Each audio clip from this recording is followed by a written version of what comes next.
Assalamualaikum, selamat malam. Ini dua perbandingan motosikal daripada jenama yang sama. Kita ajar dulu. Gini. Warna merah ni adalah W Moto RT3 dan warna apa ni? Warna biru ke warna kelabu? Ini adalah W Moto ES 250i. Tengok macam saiz dia macam nak dekat. Kita tengok dari tepi pula.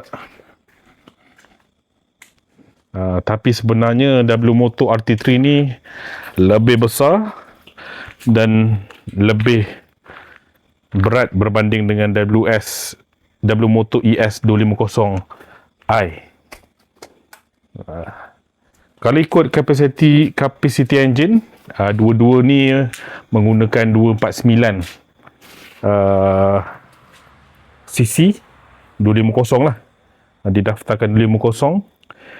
Tetapi RT3 dia punya engine dengan DNA Dalim, jenama Korea yang agak besar dalam dunia skuter. Manakala W Moto ES 250i ni pula menggunakan enjin DNA Piaggio daripada Itali yang memang agak lama dalam industri motor, lebih-lebih lagi di Eropah lah, yang berkongsi dengan Vespa, Piaggio dan seangkatan. Kalau ikut horsepower, W Moto ES 250i ni menjana sekitar 21 horsepower, manakala RT3 menjana kuasa sekitar 24 horsepower, lebih dalam 3 ke 2.5 lah horsepower. Mungkin sebab enjinnya yang lebih, badannya lebih besar berbanding dengan ES 250i. Kalau nak buat perbandingan, mungkin RT3 ni dia adalah maxi scooter, yang mana dia lebih dekat dengan Modenas Elegant, sebab badan dia memang besar, agak panjang, duduk pun memang selesa. Dan dibandingkan dengan W Moto ES 250i ni lebih dekat dengan Yamaha NMAX. Satu lagi kenapa? Sebab dia ni bodinya seberat 147 kg, manakala RT3 ni berat dia sekitar 190 kg. Memang berat lah. Memang berat. Kita tengok dia punya meter indicator dan bunyi jugalah. Okay. Dua-dua menggunakan keyless. Tekan. Okay. Kita start dah. Ni pun, ini antara model awal. Dia punya meter dia bukanlah meter TFT, meter analog bercampur dengan digital.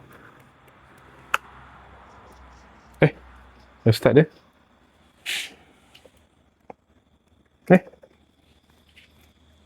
Tak boleh start pula.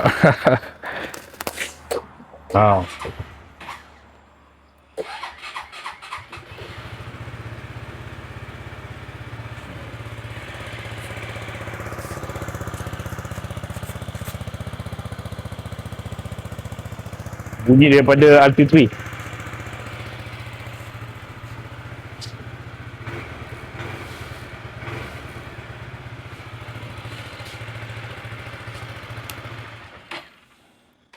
Yang ni dia guna enjin dia memang DNA Dalim. Kita tengok pula ES 250i. Sama juga, dia menggunakan keyless, hidupkan.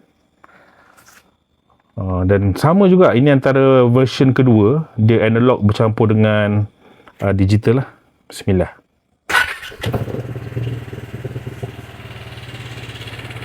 Bunyi enjin DNA Piaggio ni memang agak keras, tetapi dia mula senyap bila berjalan dan bila enjin panas.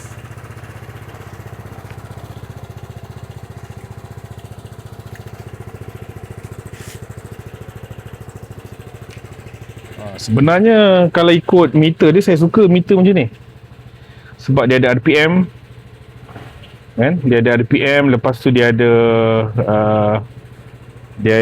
digital yang ringkas. Tak ada isu burn screen ataupun benda-benda yang pelik-pelik lah, delay atau sebagainya. Dan lampu dia. Oh, lampu dia cantik.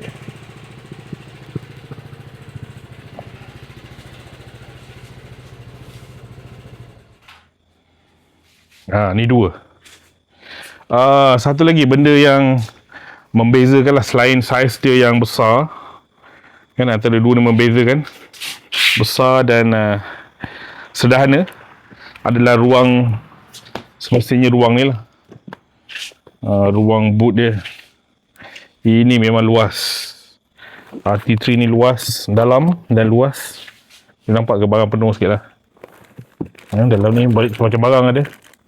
Manakala di ES250i ni memang agak terhad. Inilah ruang dia. Untuk letak helmet full face ataupun open face memang tak muat, kecuali anda menggunakan helmet jenis ni lah. Jenis Teng ni mungkin lepas. Helmet kura-kura apatah lagi kan. Dan saya perasan dia punya tayar pun beza. Ini sekitar 13 inci. Saiz tayar RT3 adalah 14 inci atau 15 kita tengok. Mana nombor dia? Nampak nombor dia. Tapi tayar lebih besar lah. Kalau di highway, kalau laluan di highway, semestinya RT3 ini memberi pemanduan yang sangat selesa, santai dalam cruising 130 km sejam. Manakala saya dah try tadi W Moto ES250 pada kelajuan 110 ke 115 memang best. Tapi bila meter dia cecah 125, 13 memang agak bergoyang lah. Antara solusi dia mungkin saya kena tambah lagi windscreen ni, ada extender. Bagi ada satu tambah lagi sikit kan, supaya tak kena muka kita. Angin tu dia boleh potong direct. Dan kena terima lah seadanya. Motor sebenarnya ES250i ni adalah motor CC250 yang paling murah dalam pasaran. Harga baru dia sekitar 13,000 lebih ke 12,000 lebih.